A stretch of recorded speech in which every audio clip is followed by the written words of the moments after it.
Hello and welcome to this episode of the Oxford Conservatives Talks podcast. As you can see, we are in a bit of a new setting today. Yes. In Hong Kong. Archibald's flown over from the United Kingdom to join us to discuss Jordan Peterson's Academy. It's a recent development in the Jordan Peterson and conservative ecosystem or online sphere, and we thought it would be interesting and important and also timely to weigh into this contentious issue. Archibald, how are you? I'm doing very well, thank you, Joshua. Just about getting used to the humidity out here in the Orient. Quite different, I think, to our usual setting, where it's rather the case of being too cold rather than too warm. And as you see here, by the lack of ties, we've quite clearly demonstrated that. How are you doing, Joshua? I'm doing marvellous. We just returned from hiking in Guilin, one of the most beautiful places in China. They have the saying, Guilam San Sui Gap Tinha, which is the mountains and waters of Guilam are the best in the world and the best under heaven. Yes. But on this topic of beauty and of truth, I suppose, two things that Jordan Peterson holds in a very high esteem. What were your initial thoughts when you saw that Jordan Peterson was providing or creating this Jordan Peterson Academy? Well, I suppose it depends how we interpret the Academy, and I'm sure we shall get on to that. But I think the initial concept is certainly an interesting one. I'm not too in favour of online platforms, online courses. I think there's a great benefit to the interpersonal communication that is, I suppose, as the Oxford tutorial system is, in person, where you sit across the room from your tutor and get quizzed on things.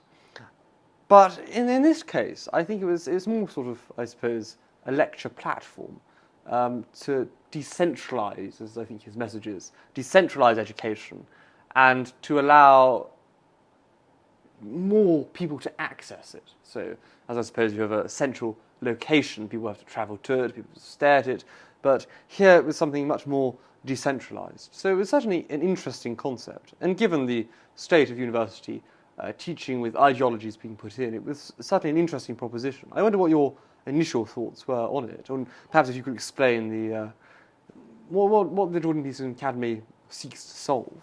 I think that's a very helpful place to start off with, and I would say Jordan Peterson's Academy comes from this desire and this growing criticism of rather, I suppose, concerning facts coming out about universities on the liberal side of the spectrum, and also what you would consider to be perhaps more traditional universities like ours at Oxford. And we notice there's a very strong emphasis of a certain message being pushed, perhaps more so in the US than the UK, but there's this idea that when people go to university, they're not getting something which is very helpful, they're not getting something which is very applicable, and also they're getting something which forces a certain message on the students when they're in a period of life where they're particularly malleable to new ideas and new influences.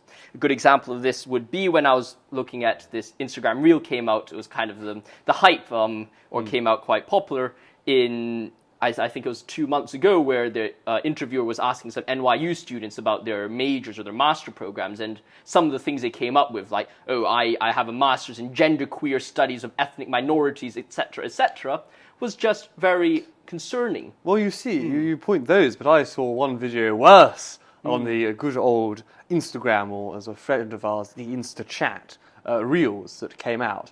And this was one from Harvard University. And originally I thought it was a spoof parody account, much I suppose you might have thought about NYU. And this is published by Harvard, which is the concerning part.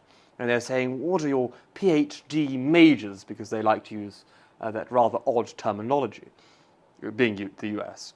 So they came out with some very odd ones, sort of gender queerness in Native American subcultures from the 1700s to 1800s, or, a new revolution in gender of how we define the proto-evolutionary concepts of man in the works of, some feminist author.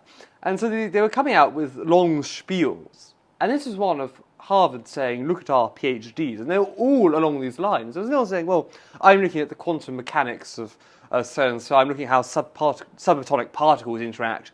I'm not so good on the sciences, so don't try and question me on that. But it was rather shocking that these were apparently the brightest of the bright. I mean, considering it's the PhD programs of the top Ivy Leagues, and even if you look at NYU, it was just rather shocking, because these people had elected. It wasn't their doing a course and it was named, I don't know, Public Policy in Genderqueer Spaces, which already would be concerning, but they'd electively chosen these titles and they'd gotten approval from the research committees, which is utterly shocking. And I suppose the question then arises is, well, is this concern that Jordan Peterson and perhaps fellow conservatives has warranted, and does he provide a successful alternative? Perhaps we should split this podcast episode into two halves. The first is to say, is this concern warranted? Are we experiencing the very decline of universities? Yes. Is this problem the result of perhaps a structural institution of how universities have always been functioned, or is it just a representation of the zeitgeist, one might say, or is it just a representation of the times that we live in? And then towards the end of this podcast, we could talk about, okay, is Jordan Peterson actually identifying a correct solution to the problem? Because it's one thing to say, oh, the universities are very bad, but we have to find a solution or an alternative to it. So does Jordan Peterson do a good job to solve it? When we're thinking about what, or at least is Jordan Peterson's criticism valid or is it warranted, I would argue that he has a lot of merit to what he is saying, in the sense of, as you noted and as we noted, these reels are demonstrating that a lot of universities are pushing, seemingly actually wanting to promote and be proud of a certain type of research, especially in things related to LGBTQI issues, ethnic minorities. I don't know what abbreviation they have for it now. It's BAME or whatever they come up with on every single new year, so it's quite surprising. But then we also have the further concern of, well, all right, is that what the universities are wanting us to believe that they're promoting, or is it what they're actually promoting? Because if you think about our experiences in Oxford, at least from my perspective, although there are some aspects of the academia in the university which is, you could argue, very heavily heavily influenced by ideologies and very influenced by these left-wing ideas, there's a lot of other aspects of academia which are completely untouched, and if someone just ignores perhaps one or two of the professors, some of the courses, and unfortunately ignores most of the student body, well, what's going to happen is they could go through a university experience completely devoid of the care or worrying about ideological influences. So I suppose the question I want to pose to you is, well, where do you think this concern comes from, and is it as large of a problem as we believe it to be, or at least as large a problem as the Conservatives present it to be? Well, you make an interesting point about perhaps having this ability, if we were to ignore one or two professors in the student body, that you'd be able to get through university without experiencing this. I'm not sure I agree. I think you can't. I would say you can't get through university without ignoring the student body. One has to interact with them still. But I think it is more widespread. Yes, some academics are thankfully still on the side of free speech, but there's massive cases which happen across the UK where if a professor is lobbied because left-wing students want to get rid of him, they can get rid of him. And so academics tread sometimes a very careful line between the two. And I suppose we see the innate problem of, well, we had a Conservative government for the last nearly 14 and a half years. Now we've got a Labour government, things might be very different. So the government was very much in the UK saying, well, we must protect free speech. We must get rid of this wokeness in universities. And I think the incoming government's already shown that it doesn't want that. They cancelled the readings of the free speech universities bill. They scrapped it, no longer existing, which is rather shocking because apparently they were on the side of free speech.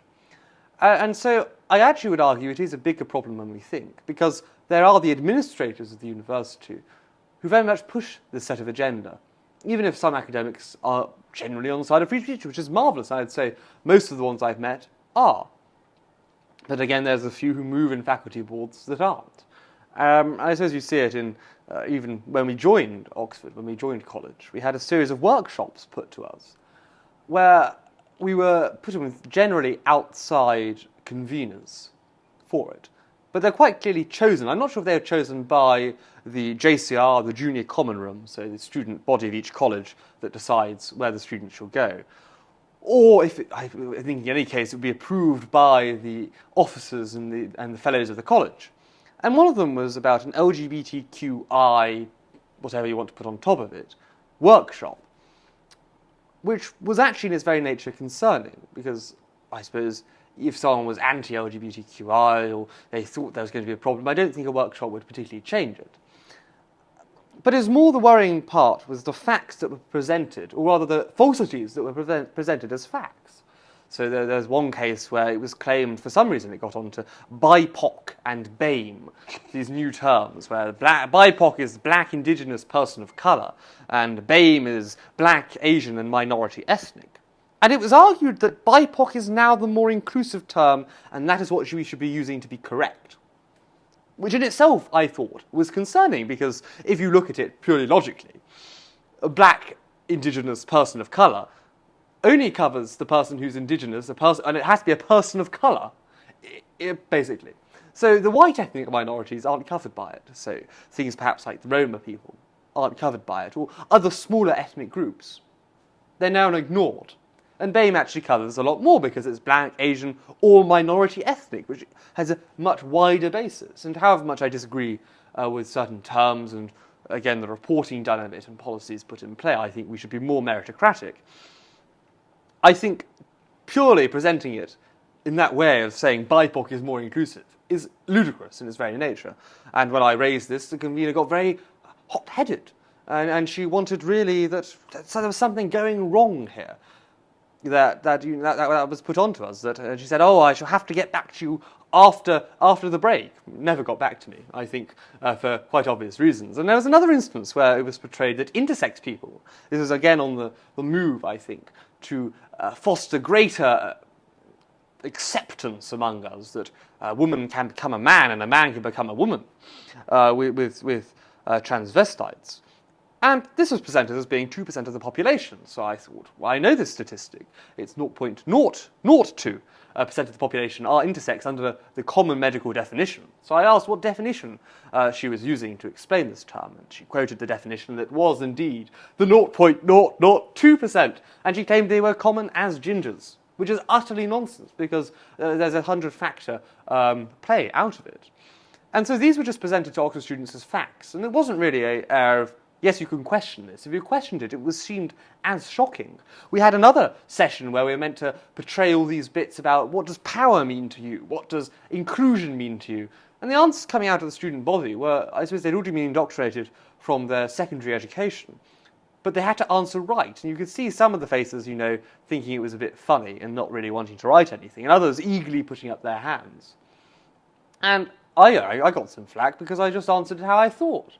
And the university is supposed to be the space of free speech, but as we know, it isn't always. So I think there are two concerns there. The student body, as you put, and I know I've got a lengthy diatribe here, but the student body and then the faculty, or the fellows. But we must remember that universities still, and it still should be, a hierarchical system where the fellows should have much more control than the student body. And I think they still do informal processes. They want to open it up to more students having the say, and that, again, is a problem, and I think a problem that Jordan Peterson would pinpoint. I think it's a reason for it moving steadily, the Overton window moving steadily towards the left, and not just the left in the economic sense, but left in the progressive modernist sense, I suppose, that was kick-started by the Enlightenment and carried on by Foucault. So the fellows, I think, in some cases, are abiding and abetting this. And once a central university starts to wish to become more inclusive and it has to listen to its students and doesn't stand strongly against free speech, we gain very large problems. I mean, we look at the current election for Oxford Chancellor. There is one candidate for Oxford Chancellor, I don't know most of the others, who's currently, I think, Principal of Somerville. And she removed octopus from the Freshers' Week dinner menu for all future words. She said we shall make dishes that are more familiar to everyone, to be more inclusive for working class students. And I thought, this is, again, it's utter nonsense. Some people perhaps aren't in a fortunate position and don't experience, I suppose, a great variety of food. So shouldn't we be bringing that as a college, as colleges, as a university who wishes to be inclusive, by actually including a person and immersing them in the great depth there is of cuisine, of immersing them in the great depth there is of perhaps, I don't know, music and the rest, that they might not have unfortunately experienced. I think that's the great part of, you have schemes for the ROH in London with the opera where they offer free, where the E&O offers free tickets for under 25s to really enrich people's lives more. And I don't think it's an enrichment of life to remove an octopus tureen from a menu. It seems a rather ludicrous statement to make. I agree with you on this point, and I think this further illustrates the concern people have of universities. And it raises an interesting question about what is the role of university. Is it there to educate? Is it there to be the think tank of our society? And in what sense is it meant to represent the movement of society? And when I mean the movement of society, we think of the past, it has some ideas, we have some principles of the past. You go back 50, 100 years. There's certain principles in society which are completely different from the principles we see in society today. Is a university meant to be a point which expresses these principles of society almost as a mirror, a magnification of the values of our society? Or is it there in order to help people think clearly and almost in some sense have this epistemic distance from society? People like to think about philosophers as, oh, you're in your ivory tower, you're kind of devoid of any practical experience of the world. And someone might say that is a bad thing about universities. It brings you away from society and forces you into just thinking about things on your own in a library somewhere in the middle of Oxford, which is very idyllic.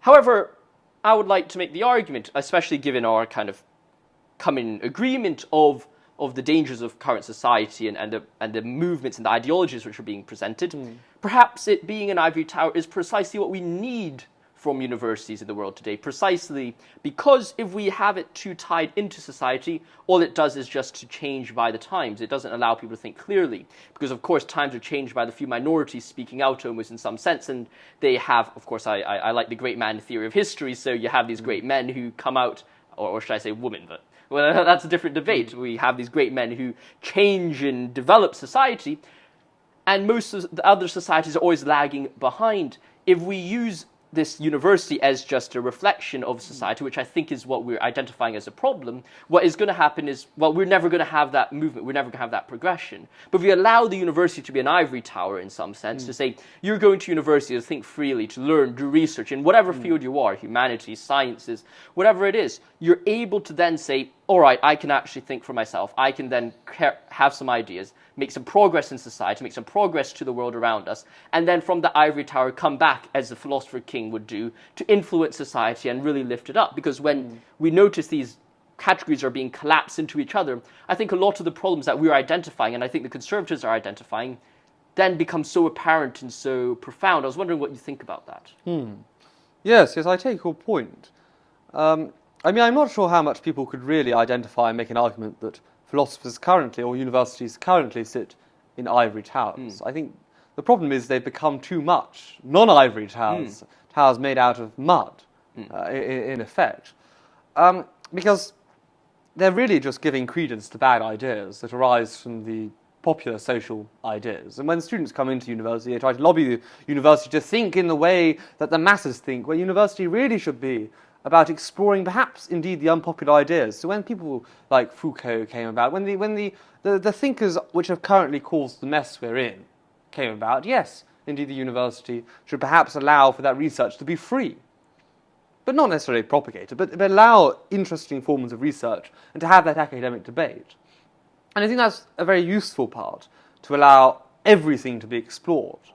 The problem is, I would say, and I think you alluded to it, is that universities have become too much just teaching the social views of the time.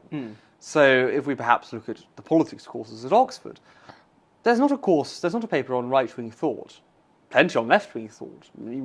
You've known of, I suppose, René Guénon is quite common, Evola, although some might question his Italian leanings. You look at, what is it, The Decline of the West by Spengler. Spengler's another one. You even look at, I suppose, you look at Burke, and you look at the more liberal classical conservatives from England. They don't particularly appear on these papers. There's no real talk there.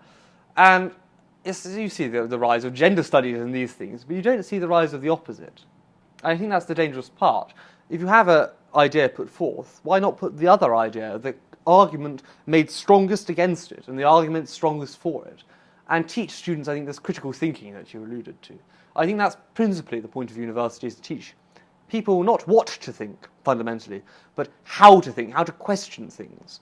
And I suppose if we come to our basis in religion, yes, we can question as much as we like, but if it's true, the truth will still ring out. I have no fear of it being questioned, because the truth always will prevail, fundamentally.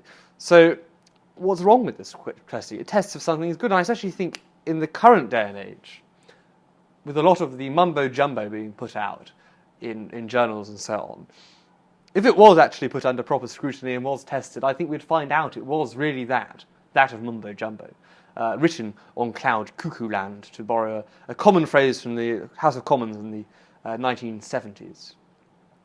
So I wonder what you think to that.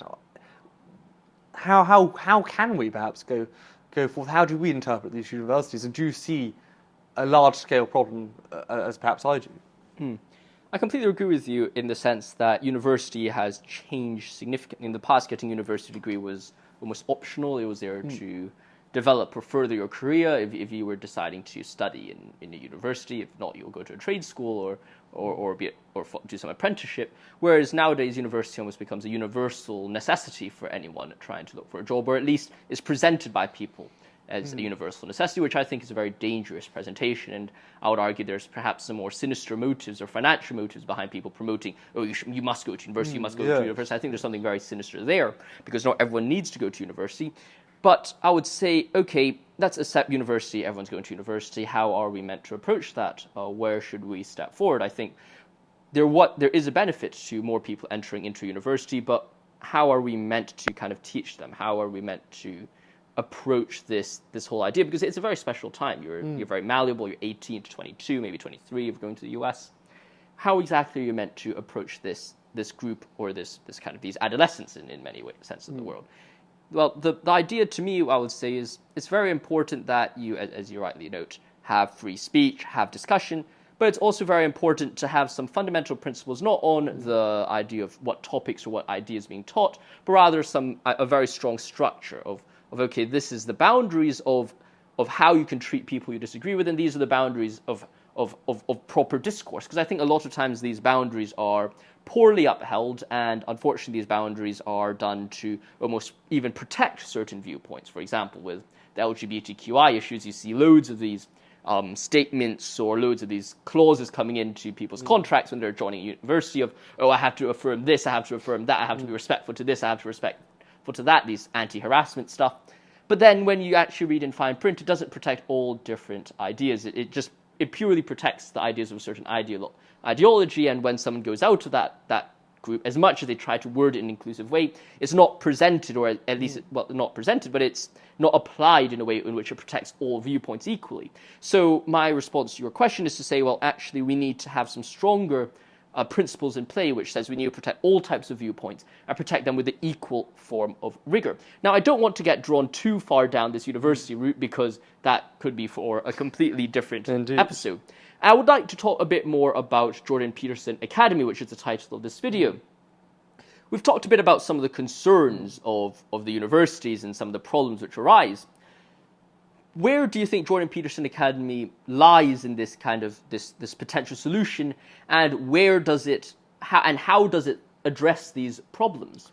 Yes. So I suppose the problem really is that universities aren't going to put in these strong policies. You see, in the States, where it was found no Asian Americans are still being discriminated against in certain Ivy League institutions, even after the ruling.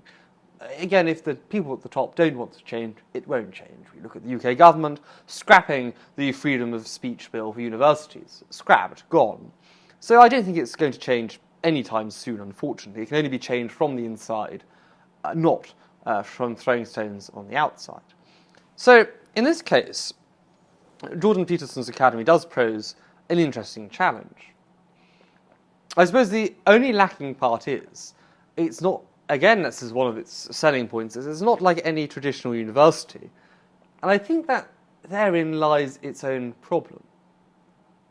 Because there's a credence for university. You go somewhere, you immerse yourself in the study. It's not from home, it's from home. You're with people in an environment you don't know.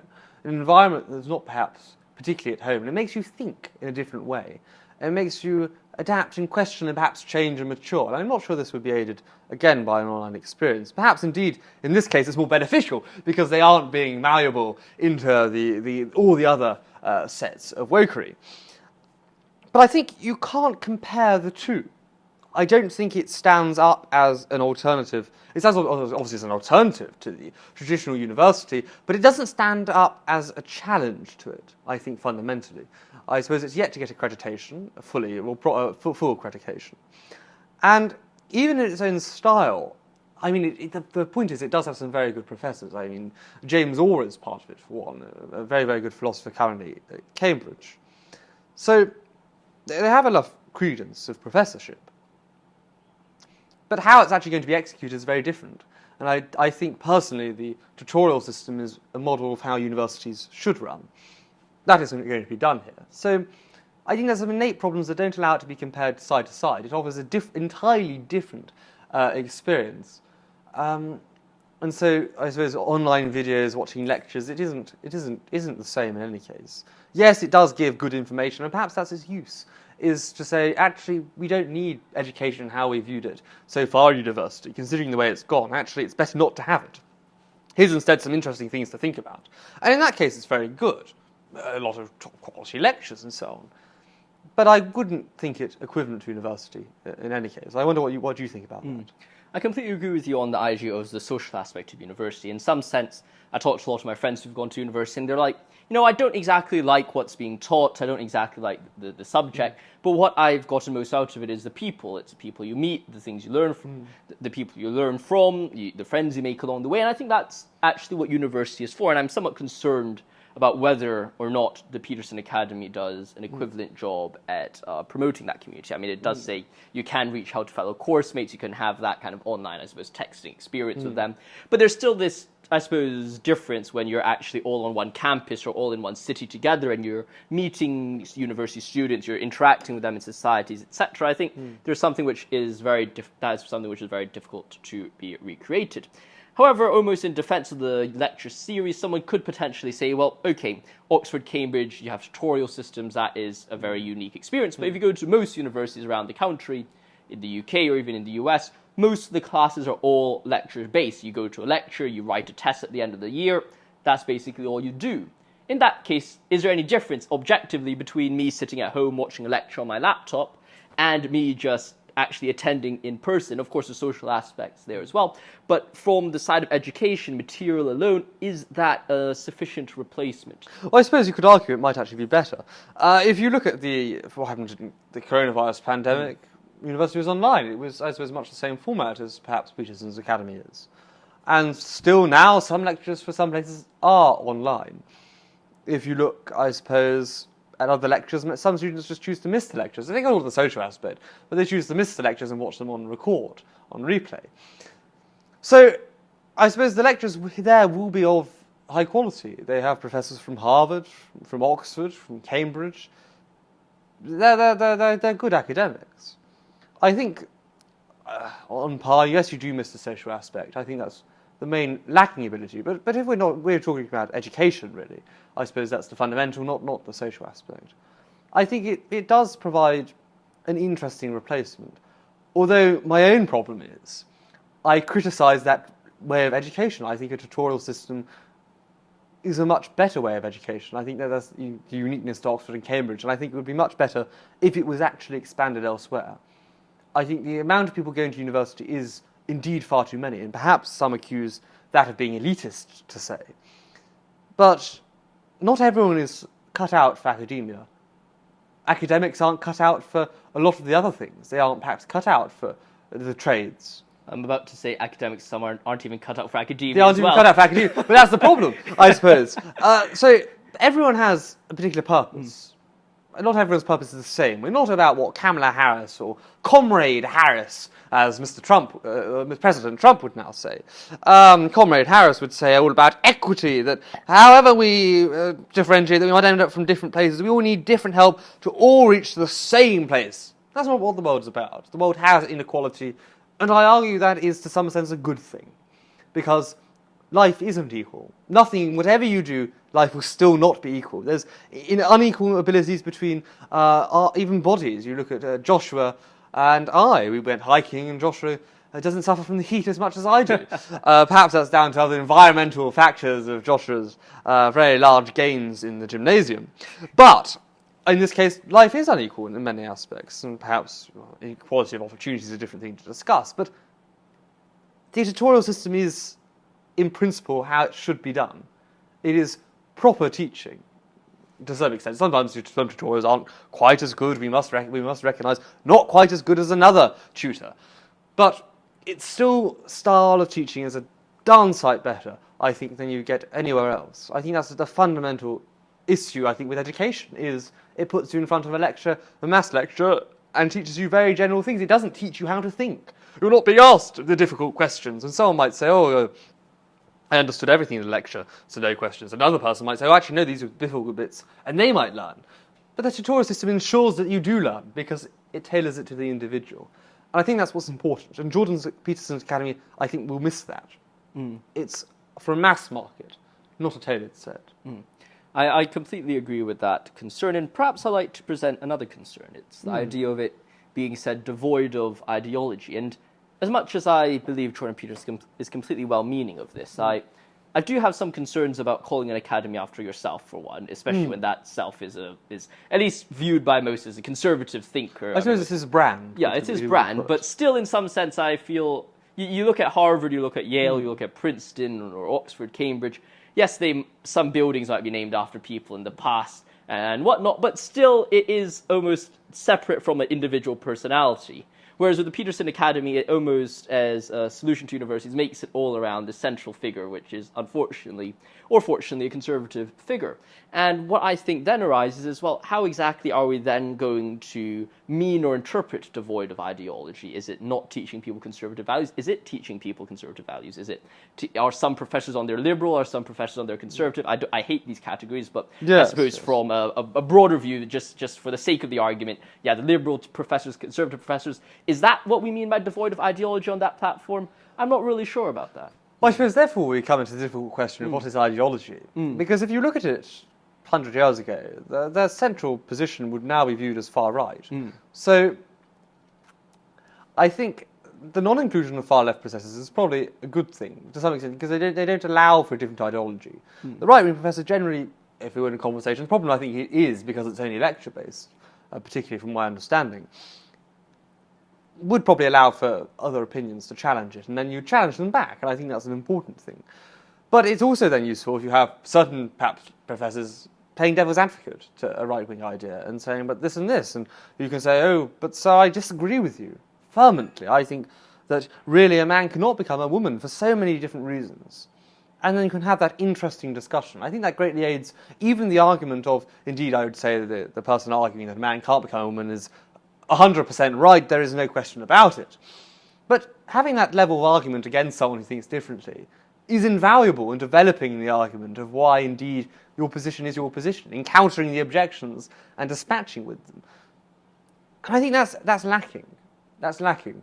Because very often, if you have something like that put, you can't disagree, or you try to disagree with someone, and eventually they just get so ignored and just storm off. And I mean, it's such a shame. If you can't storm in, I storm out. Yes.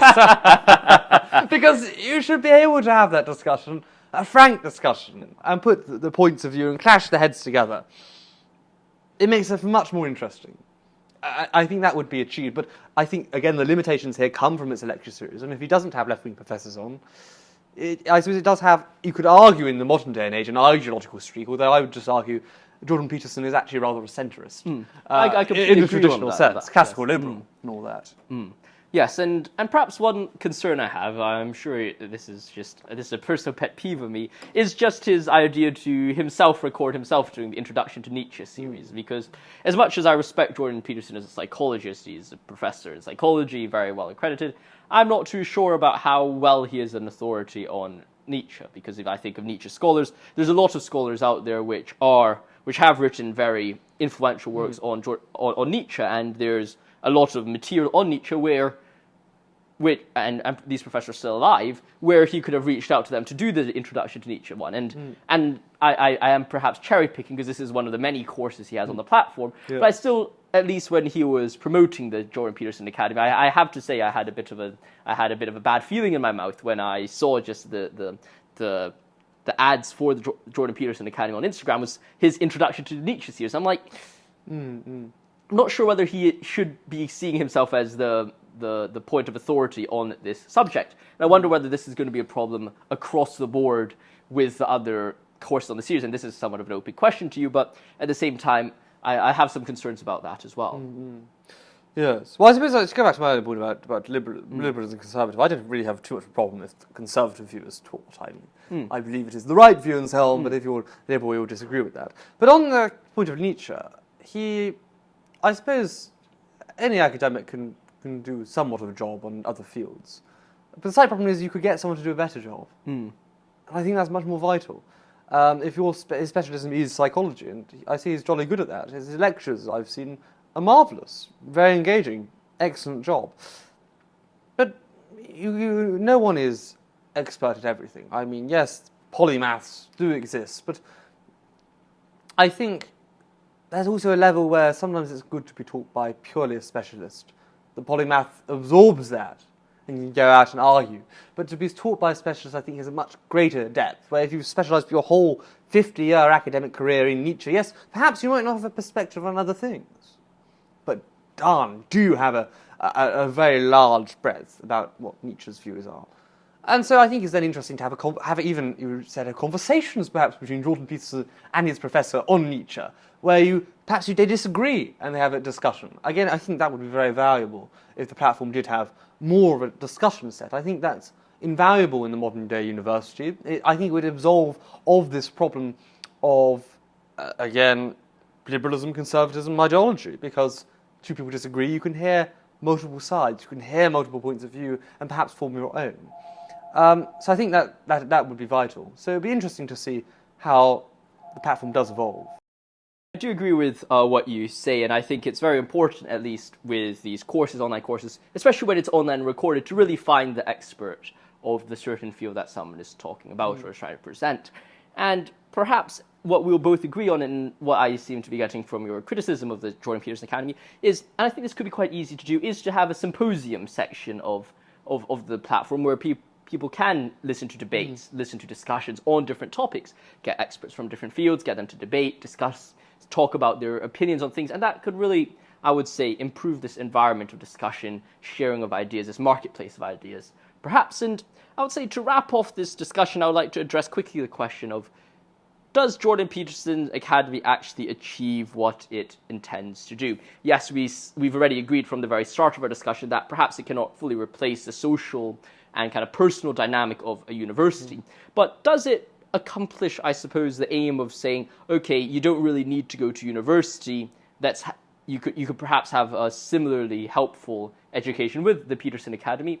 Or is there still perhaps an idea where maybe the Peterson Academy is very strong and correct in its criticism of university, but actually it doesn't really fit that role of being an alternative, or even in some sense, and this is unfortunate, perhaps even becomes part of the problem of universities, because at least when I think about universities, I'm like, okay, they're teaching something which is unhelpful. A lot of jobs that people will be doing anyways don't really need to be taught at university. They'd be better off doing an apprenticeship, following someone around for a few years, doing a trade school or something like that.